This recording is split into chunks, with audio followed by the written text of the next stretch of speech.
¿Cómo les va? ¿Qué tal? Muy buenas noches. Nueva edición de Redacción Abierta a las 20 horas, como siempre, por Canal 10. Y estos son los principales temas en el resumen de hoy. Nueva imputación contra el ex titular de Defensa Civil de la provincia de Córdoba, Diego Concha, denuncia de abuso sexual. La calificación que ahora tiene es homicidio con motivo de abuso sexual con acceso carnal doblemente calificado. Las cuotas presupuestarias mensuales que el Ministerio de Economía otorga a toda la Administración Pública Nacional para poder hacer la asignación y la ejecución de sus propias erogaciones va a ser solamente acorde con la proyección de caja real, es decir, que nosotros no vamos a gastar más de lo que tenemos. Hay una nueva subvariante de Omicron que ha sido detectada. Se llama Centaurus. Científicos así la llaman a la cepa BA2.75 y presenta 9 mutaciones inusuales en su proteína de espiga. Se ha originado en la India y ya se extendió a 10 países.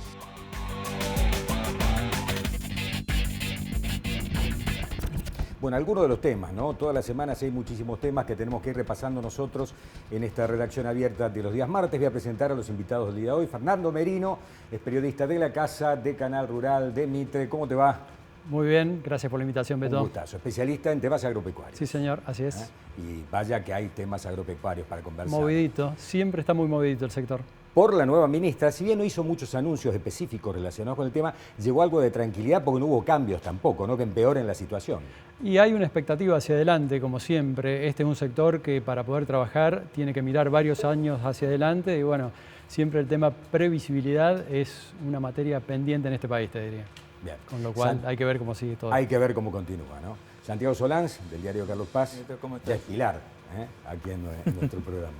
Vamos a hablar del tema Diego Concha. Se complica la situación judicial de Diego Concha. Sí, ha cambiado la carátula y estaba muy complicado, ¿no? Era, en caso de ser encontrado culpable, le puede caber cadena perpetua, ¿no?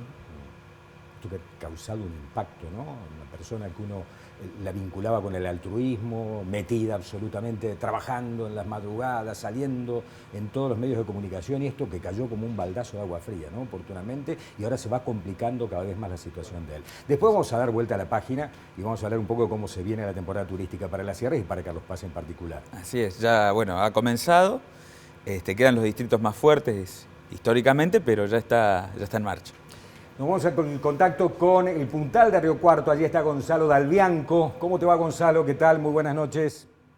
Hola, Beto, ¿cómo va? Buenas tardes para todos. ¿Cómo va? Bien, bien, bien. Esperando, bueno, el paro, ¿no? Que ha anunciado ya hace bastante más de 2 semanas el sector agropecuario. ¿Cómo se están preparando? ¿Cuáles son los preparativos allí en Río Cuarto?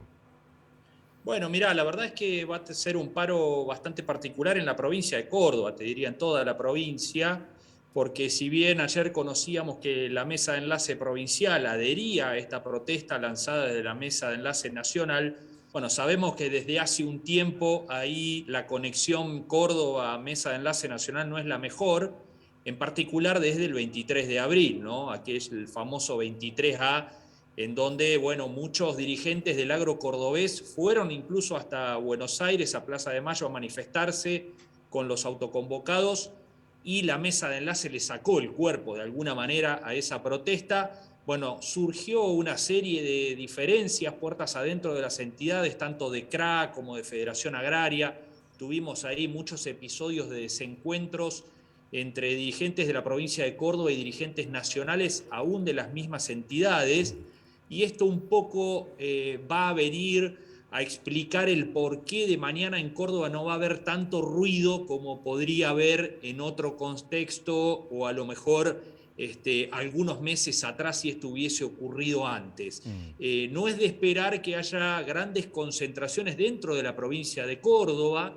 Se miraba, cuando uno habla de la provincia de Córdoba, mira algunas rurales clásicas como Jesús María, como Río Cuarto, como Belville, que son rurales potentes, fuertes, ¿no? Y además que tienen en estos contextos de reclamo generalmente mucha presencia. Bueno, ninguna de las tres va a ser demasiado mañana, como para que tengamos en cuenta, sí van a adherir, sí van a estar con el cese de comercialización y demás, van a formar parte de este reclamo a nivel nacional, pero hasta ahí no más. Va a ser bastante fría la protesta dentro de lo que es el distrito Córdoba, en cualquiera de sus entidades Gonzalo, del campo, ¿no? ¿y esto Sí. se debe a cuestiones metodológicas o a la cuestión de fondo? ¿Están en desacuerdo con el fondo del reclamo o a las cuestiones metodológicas de cómo llevar adelante el paro?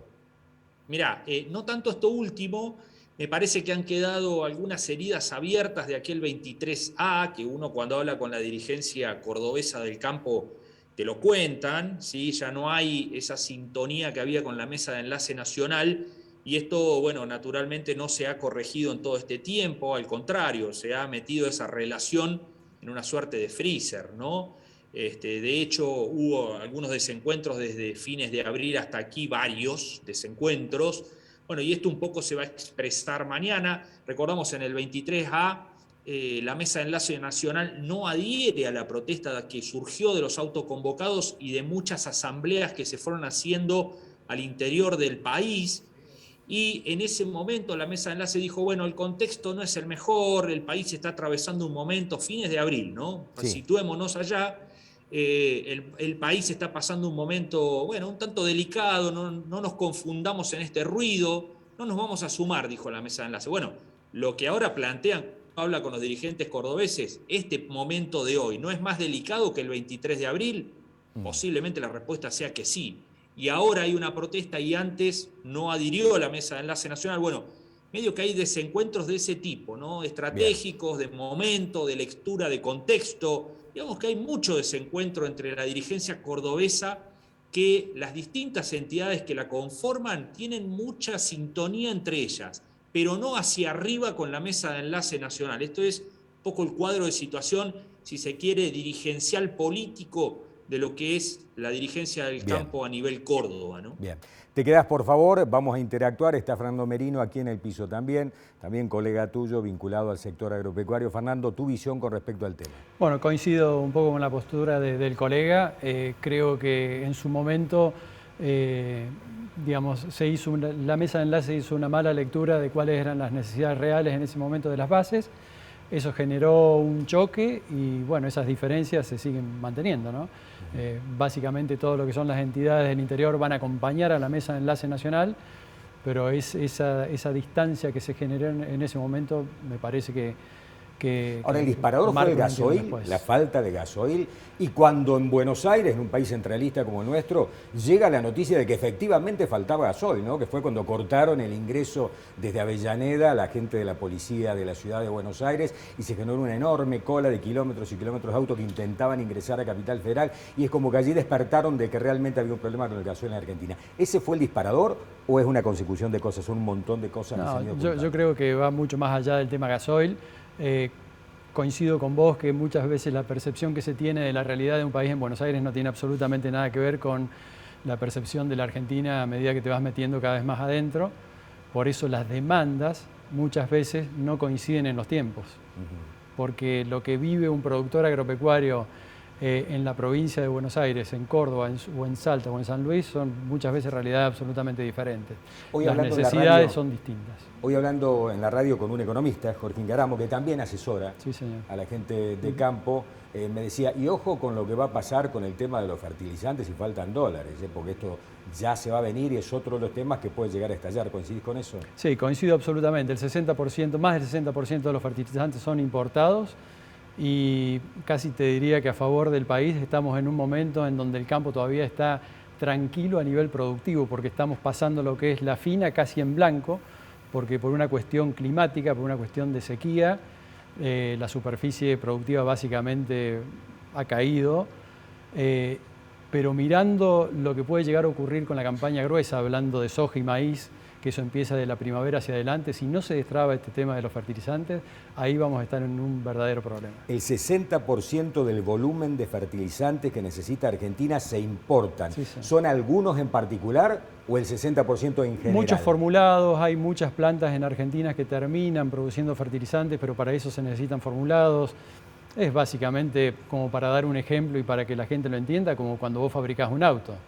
Vos podés fabricar un auto y producir un auto en Córdoba, pero gran parte de los componentes de los autos vienen de afuera.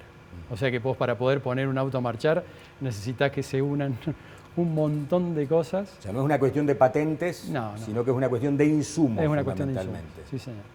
Sí, Porque uno dice desde el sentido común, a ver, Argentina, hay cosas que a lo mejor no debiera fabricar porque no es competitiva Argentina, fabricando algunas cosas. Porque hay quienes tienen en la cabeza que en Argentina se puede fabricar todo, es imposible. No, es es una imposible. aldea global y tenemos que comerciar con el mundo. Somos eficientes en esto, lo producimos, se lo vendemos al otro y el otro que es eficiente en otra cosa me entrega a mí Así funciona el mundo. Algunos no lo ven así. Sí, lo charlábamos recién un poco antes, Sí. afuera de cámara, te decía eso. Yo viajo mucho a Brasil y alguna vez dialogando allá con industriales brasileros, cuando se le planteaba a muchas de las empresas venir a radicarse a la Argentina, ellos me decían, si nosotros tuviésemos que estar en todos los países del mundo produciendo lo mismo, sería imposible.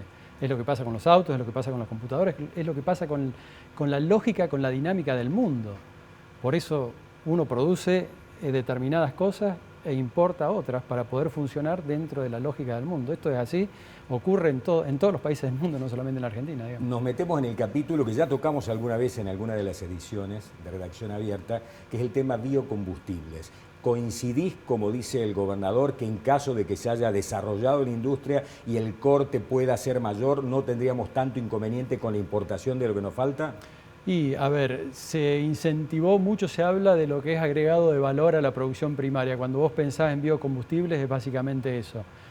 Se incentivó a la industria, se incentivó a la inversión y después, entre gallos y medianoches, ese corte se bajó y bueno, y dejás a un gran sector que hoy, en definitiva, tiene parte de la solución, lo descalzaste en su momento. Es como que esto que te decía al principio, poder mirar un país y una producción de manera previsible es mirar varios años hacia adelante. Entonces, cuando a vos te cambian las reglas del juego permanentemente, bueno, te encontrás con estos problemas, digamos. En definitiva, hoy poder intervenir con el corte de los biocombustibles sería parte de la solución. El tema es qué tan tarde o no llegás a la solución de ese problema, ¿no? Gonzalo, desde Río Cuarto, lo sumamos nuevamente, pueden interactuar entre los dos especialistas. Sí, no, quería agregar, digo, no perdamos de vista la ley de biocombustibles que se aprobó el año pasado por impulso del sector kirchnerismo, concretamente del diputado santafesino Clery, que fue el que terminó bajando el corte de biocombustibles, el caso del biodiesel, que es hoy el que está ahí planteando la dificultad porque falta gasoil y que podría haber mucho más volumen, nos permitiría estirar el gasoil que hoy tenemos en la Argentina, un mayor corte de biodiesel. Bueno, no hay más corte de biodiesel básicamente porque hace un año atrás, exactamente, a mitad del año pasado, en el Congreso de la Nación se aprobó una normativa que bajó el corte, después de mucha discusión, después de que Córdoba reclamara fuertemente, de que Santa Fe reclamara, bueno, a lo mejor con un tono un poco más calmo, pero iban en sentido contrario los deseos tanto de Córdoba como de Santa Fe, que son los grandes productores. Santa Fe, gran productor de biodiesel, Córdoba, gran productor de bioetanol. Bueno, ambos querían aumentar el corte. Bueno, lo que hizo el gobierno a través de sus legisladores fue ir en el sentido contrario, bajar el corte, por lo cual se terminó acentuando el faltante de gasoil que, bueno, hace algunos meses estamos viendo y que fue un poco uno de los motivos que llevó al campo a manifestarse o a proponer esta manifestación en la jornada de mañana. Y recordamos esto también, a diferencia del 23A, vuelvo con aquella fecha, si faltaba gasoil era en aquel momento también, ¿no? Ahora ya estamos en la cola de la campaña gruesa, quedan algunos lotes de maíz por levantar, está la siembra de la fina, que viene, la verdad, como decía el colega ahí en el piso, muy fría porque, bueno, básicamente no hay humedad en superficie, por lo cual ahora la demanda de gasoil empieza como la curva descendente en este momento y es cuando se produce el reclamo de la mesa de enlace. Esto también fue marcado claramente por los dirigentes cordobeses, ¿no? Que va como un poco a destiempo con el problema concretamente del gasoil. Bueno, Fernando. Yo coincido absolutamente con Gonzalo en el planteo, digamos. Hoy el tema del gasoil parece ya un tema lejano porque no lo seguimos escuchando tanto en los medios de comunicación, sin embargo es una problemática latente y que, como te decía, a medida que te vas hacia el interior más profundo de la Argentina, esta problemática es cada vez mayor. Cupos, precios exorbitantes, listas de espera para poder conseguir gasoil, casi una locura, te digo. Esta pregunta viene bien de abajo porque no todo el mundo conoce cómo funciona el campo, cómo funciona el tema de las semillas y de las patentes, como con los medicamentos un poco también. La gente dice, ¿por qué tenemos que comprar semilla afuera si en realidad no se puede hacer el desarrollo de la semilla con genética acá? Hay que pagar patentes, hay que traer... ¿Cómo funciona el tema? Yo cosecho en mi campo soja. ¿No puedo utilizar parte de esa soja para resembrar en la temporada que viene? La patente, digamos se produce acá semilla en la Argentina. Por supuesto también hay empresas que traen semillas desde afuera. El tema de la patente, el tema de los royalties es una cosa que funciona en todo el mundo, que básicamente es dinero que se reinvierte en investigación. Ese es el objetivo de las patentes, digamos. Miles de millones de dólares, ¿no? Sí, por supuesto. Es lo que retroalimenta el sistema para poder seguir desarrollando nuevas semillas, nuevos materiales, nuevos genotipos y demás. Bien, Gonzalo, ¿algo para agregar desde Río Cuarto? Sí, efectivamente, nada, esto y además esa inversión en investigación permite, seguir mejorando la productividad del campo, y recordamos lo que era una cosecha de hace 10, 15 años atrás y lo que es hoy, a lo mejor con la misma superficie, mucho más volumen de cosecha y de producción en el país. Eso es gracias a algo, y es la genética que hay detrás de cada una de las semillas. Claro, hay que tenerlo en cuenta. Para cerrar, Fernando, el tema, agro, campo y el paro de mañana. Bueno, en relación al paro de mañana, los reclamos son diversos. Tema combustible, el tema fertilizantes, ver qué es lo que puede llegar a pasar con el tema retenciones, otro gran tema en la República Argentina. Tenemos muchos ejemplos alrededor de la Argentina que te demuestran que sin retenciones se puede funcionar perfectamente, caso Uruguay, caso Brasil. Charlábamos el tema de Brasil hace unos minutos también. Sí. El estado de San Pablo es la 10ª economía del mundo y el 80% de los productores son pequeños productores. Y sin embargo no tiene retenciones, funciona y tiene una inflación del 5 o 6%. Sí. Argentina está entre las 6 peores economías del mundo. Un dólar muy subvaluado, Uruguay, por ejemplo, ¿no? Claro. Por eso nos cuesta tanto ir a Uruguay, porque el dólar no vale nada. Tenés $1 millón en Uruguay, no digo que sos pobre, pero no estás salvado en Uruguay con $1 millón. Y acá la historia es distinta. Lo que pasa es que, tenés... Acá no está salvado nunca, en realidad. No está salvado nunca. Nunca está salvado. No está salvado nunca. Estamos entre las 6 peores economías del mundo. Tenés una proyección en la punta de Venezuela con un 500% de inflación hacia adelante. En el corte de abril ubicaba a la Argentina con un 50%. Te diría que debemos estar hoy segundos a nivel mundial como la peor economía del mundo. Increíble. Gonzalo, desde Río Cuarto, te agradecemos mucho el contacto. Gracias a ustedes, hasta la próxima. Saludos al resto de los colegas allí, al director del diario, Gracias. A todo el mundo.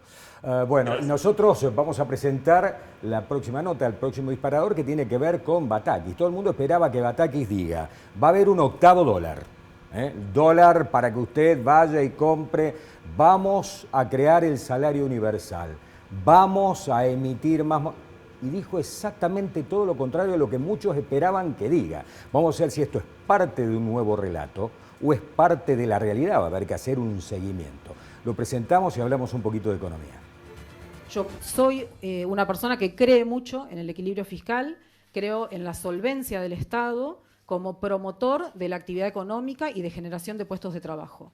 Nosotros, en situaciones, por supuesto, extremas, como pudieron ser la pandemia, entendemos también que el sector público tiene que utilizar los déficits como instrumento contracíclico en materia económica. Y es un instrumento de política económica. Y esto me parece que también es importante decirlo. Pero una vez pasadas esas situaciones de crisis extraordinarias, tenemos que retomar el sendero de equilibrio, y las medidas que yo les quería compartir hoy en día tienen que ver con esa convergencia al equilibrio fiscal y, por supuesto, a la solvencia y al prestigio del sector público. En la previa, en todos los programas periodísticos, en toda la República Argentina, había especulaciones de qué iba a decir Batakis. ¿Se esperaba esto? La tenemos a Gisela Beritier, del ICDA, con nosotros. ¿Cómo te va? ¿Qué tal? ¿Qué tal, Beto? ¿Cómo Un estás? gusto. Igualmente. ¿Esperabas esto de Batakis o no? Por lo menos el anuncio. La realidad es que, veníamos de una crisis económica importante producto de las corridas cambiarias y luego la pandemia. Se sumó la crisis política al frente de todos y la renuncia, una crisis financiera que a partir del 10 de junio los bonos en pesos, los inversores empezaron a huir de los bonos en pesos. y luego la renuncia de Martín Guzmán contribuyó a potenciar toda esta situación, ¿no? Entonces, realmente hoy, en una situación en la cual venimos con un déficit o un gasto público importante y con un FMI en donde se comprometieron ciertas metas, dentro de esta crisis financiera, diría que es lógico que haya planteado esta serie de medidas fiscalistas. Si vemos las medidas que puso, muy poco se habló de la inflación, muy poco se habló del dólar, y casi todas las medidas estuvieron dirigidas justamente a dar confianza a ese mercado en donde justamente se ve que hay una huida en pesos, ¿no? De hecho, por ejemplo, al día de hoy vemos que el dólar blue volvió a subir, si bien el contado con liqui bajó, pero lo que estamos viendo es que las medidas, en definitiva, están siendo, no sabemos si están siendo suficientes o no, ¿no? Esa fue una de las omisiones de Batakis, ¿no? Porque dijo en determinado momento, el mercado del dólar irregular es un mercado muy pequeño, de unos 3 millones de dólares diarios, es insignificante dentro del mercado, pero no habló ni del contado con liquidación ni del dólar MEP, que estaban a 300 pesos en el momento que estaba hablando, ¿no?, la ministra de Claro, Economía. Exactamente, y es donde se mueve también el mercado financiero. Y que es más grande, ¿no?, ese mercado que el informal del blue. Y es donde se mueve el mercado financiero, pero la realidad es que dentro de esta crisis financiera, lo que estaba mirando la ministra Batakis y en definitiva todos los bancos central y todos los referentes es que la deuda que tiene en pesos hoy el gobierno es muy grande, pero además en julio, ahora al día viernes, están venciendo cerca de 11.000 millones de pesos, pero a fin de mes se juega el gran round de Batakis, donde vencen 562.000 millones de pesos, ¿no? Realmente hoy el déficit fiscal, donde las exportaciones están entrando, pero se están yendo al mismo ritmo que están entrando, producto de lo que estaban hablando en el bloque anterior. La necesidad de compra de insumos, fundamentalmente. Compra, ¿no?, de de insumos, importaciones de energía, luego también, bueno, es todo lo mayor, que es el gasoil. ¿no? Energía es el ítem más grande. Hoy en el invierno lejos. es el ítem mayor, producto de que, bueno, de que el precio de la energía aumentó muchísimo por la guerra entre Rusia y Ucrania, ¿no? Y bueno, y en este sentido las exportaciones, si bien están entrando, porque estamos teniendo precios internacionales muy altos, también se están yendo, bueno, con energías, insumos y también pagos de deuda, ¿no? Entonces, en definitiva, ante esta situación en las cuales las reservas no se pueden fortalecer, no están entrando los dólares necesarios para financiar, digamos, un gasto público elevado. Además también, hoy las vías de financiamiento son la emisión monetaria, la deuda en pesos. La emisión monetaria, estamos viendo una bola de LELIQs cada vez más grande, con lo cual están poniendo todo para poder financiar esa deuda en pesos, que, bueno, como te decía recién, es donde están mirando todos y en realidad responde a una urgencia más, ¿no? No necesariamente a un plan o a una planificación hacia futuro, sino en tratar de pasar julio, ¿no? Durante una entrevista periodística, la ministra dijo durante el fin de semana que van a contramano la necesidad de las personas que quieren salir a hacer turismo con respecto a la creación de puestos de trabajo, de producción en Argentina. ¿Coincidís con eso o es una cosa absolutamente de moda antigua? No, yo lo que creo allí es que la frase en realidad fue, digamos, la cortó demasiado, ¿no? Porque una cosa no tiene que ver con la otra, en realidad. Ahora, si tomamos que en definitiva las divisas no están y son las divisas necesarias para producir y eso generaría puestos de trabajo, bueno, uno puede llegar a inducir, pero no hay una relación tan directa como fue lo que dijo la ministra, ¿no? Pero bueno, acá en realidad, y una de las cuestiones, y tomo en realidad lo que venían hablando en el bloque anterior, tiene que ver con la generación de divisas, ¿no? Es decir, que hoy debería ser una urgencia principal. ¿Y qué se puede hacer para generar divisas? Bueno, hablando de la ley de hidrocarburos, ¿no? Hablando de la ley de hidrocarburos que no sabemos qué está pasando, ¿no? Sí. En definitiva, esa ley ya debería haber sido aprobada, debería estar siendo aprobada. El tema de los biodiesel también, como recién hablaban ustedes, ¿no? En definitiva, hay motores muy importantes generadores de divisas con un contexto internacional favorable y esas leyes hoy se están durmiendo en el Senado y consumidas por los problemas políticos que estamos viendo, ¿no? Entonces, yo creo que hoy, y a la luz, digamos, ¿no?, del acuerdo firmado con el Fondo Monetario Internacional, en el cual nos hemos comprometido a reducir el gasto público, también a reducir la emisión monetaria, también a fortalecer las reservas, bueno, justamente allí es donde tenemos que ver qué medidas se toman, sobre todo con una inflación que está cada vez más desbocada, ¿no? Sí, más desbocada. ¿Puede llegar al 80? Puede llegar al 80 y bueno, ya hay consultoras que están estimando 3 dígitos, ¿no? 3 dígitos. Sí. Lo sumamos a Fernando y a Gonzalo. Si alguna pregunta. Yo, para elaborar la pregunta, tomo una frase que decía Ronald Reagan. Él decía que cuando una empresa privada gasta más de lo que puede cobrar, va a la quiebra, digamos. Y cuando el Estado gasta más de lo que produce, te pasa la factura. Y la pregunta es, un Estado te pasa la factura con más impuestos, con más emisión, con más inflación. La pregunta por ahí es si nos van a seguir pasando la factura en definitiva. Claro, van a ahorrar, van a bajar el costo de la política, el gasto general del Estado, más allá de algunos anuncios, ¿no? Pues dijo, se cierra la posibilidad de que ingrese nadie ya a la administración pública. Un día antes, hubo varios decretitos, ¿no?, de nombramientos nuevamente, pero bueno, vamos a ver, vamos a corregir, vamos a ver si ahora se cumple con eso. ¿Alcanza o qué más habría que hacer? ¿Va a haber que generar más impuestos? Bueno, la realidad es que el gasto público también es muy inelástico, ¿no? Si uno ve los principales ítems, uno tiene que ver con la generación de energía. Hay que decir que todo el tema energético y sobre todo los subsidios a los servicios públicos es una brasa caliente para todos los gobiernos, ¿no? Entonces, realmente cómo se resuelva eso, si va a ser por segmentación geográfica o por poder adquisitivo, yo creo que es una cuestión central, ¿no? La realidad es que administrando bien eso se va a reducir efectivamente el gasto público. El otro ítem que es muy inelástico es el tema jubilaciones, que es un tema muy sensible, ¿no? Ningún gobierno de hecho lo quiere tocar porque incluso los jubilados ya están cobrando poco, con lo cual es un tema como muy sensible, ¿no? Algunos, es verdad, ¿no? La gran mayoría, lamentablemente. Exacto, la gran masa. Pero bueno, en definitiva estos son los dos grandes ítems en realidad que hay que ver con atención. Y las tarifas de los servicios públicos también es un talón de Aquiles o un arma de doble filo, ¿no? Porque en definitiva todo lo que se cumpla con el Fondo Monetario y se saque de subsidios y se achique de gasto público es trasladado, digamos, a todo lo que es el bolsillo de la gente, ¿no? Y por lo tanto impactando nuevamente en la inflación, una inflación que, bueno, nos habíamos comprometido un 48% y que en definitiva quedó absolutamente dibujado, pero a su vez también, bueno, ya fue presentado también el nuevo presupuesto que va a ser aprobado el 15 de septiembre y ahí la inflación que estiman es en torno a un 50%, ¿no? Entonces hay que ver qué es lo que se hace porque hasta ahora lo que se habló de guerra contra la inflación, en definitiva lo que se ha visto es distintos organismos del sector público practicando distintas políticas, la tasa de interés es una de ellas, ¿no? Y no se ha visto una política congruente, coherente y concreta para la disminución de la inflación. Bien. Santiago. Sí, no, en torno a la designación de ella, digo, ¿cómo impactó en los mercados los anuncios que ha hecho y demás? Yo creo que los mercados hoy están expectantes, de hecho hemos visto que en estos días los dólares no han seguido locos, ¿no? Si bien ha bajado, los dólares financieros han bajado, ¿no? El dólar blue ha vuelto a aumentar un poco, pero en definitiva están todos expectantes. Y a eso te sumo, por ejemplo, que a las medidas en que habló Silvina Batakis, hoy el Banco Central salió a respaldar esa situación diciendo que justamente va a garantizar la deuda en pesos, que se tiene que renovar, que es muchísima, para alentar a los bancos a que en vez de comprarle el IX, compren los bonos o estas renovaciones de deudas del Tesoro para poder seguir financiando este déficit que va a tener que achicarse rápidamente si no quieren seguir sufriendo estas cuestiones con los bonos, ¿no? Bien, ¿cómo ves los días próximos? 10 días, 20 días.